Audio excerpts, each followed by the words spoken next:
Physics problem from NCERT chapter 1. What is the effect of the third charge on two charges? And here we will be studying the effect what a point charge will have of when it exerts some force on the second point charge Q2. So there are like two charges, one is Q1 and the second charge is of course Q2. And by definition for this problem, right, there is no way that this problem can be two dimensional, because the point is, if it is a single dimension, the problem is just easier to solve. Now if the problem were two dimensional, we won't be able to solve this question. So this is a clear case in which you can only solve this problem as a single dimension problem. So let's just take that calculation out of the way.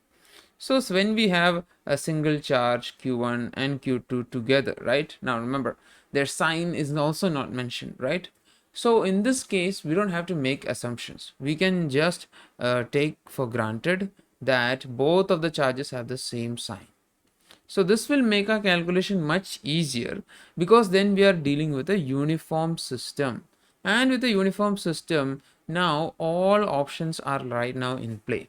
Okay, all options are right now in play except for D, which actually says will increase if Q3 has the same size. So in fact, we only need to now start looking at options A, B and C, because A, B and C are the main options that are going to be influenced here. So the next question being asked is, if a third charge Q3 is brought near them, what will be the value of force on Q1 and Q2? So for this problem, in fact, I have a very simple example which I want to share with you students, so that we can like have a thorough understanding about the problem as well.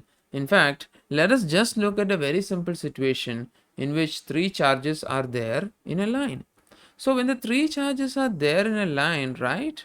Well, we will look at the situation only in the case where the charges are like away from each other, or probably the charges are like, whoops, yeah.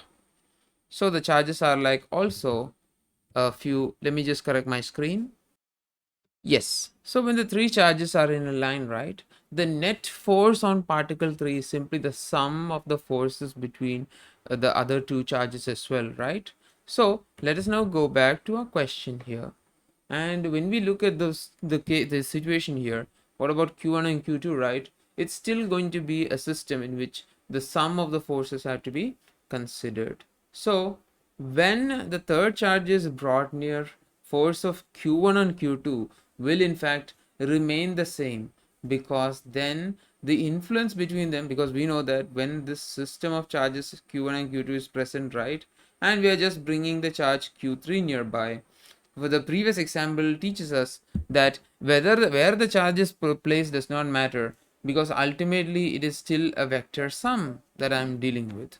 So if I'm dealing with the sum of forces, right, well, in fact the sum will not change if Q1 and Q3 between Q1 and Q2 if Q3 is bought. In fact, so the answer is in fact C, remain unchanged, because Q1 and Q2 by themselves are a closed system and they exert a separate influence on them. But when we are considering the second four particles, right, the third force which is brought into the system, the force will then have its own interaction with both. F3 will have its own interaction with Q1 and Q2. So that's how you solve this question. What does the third charge have an effect on two charges? Thank you.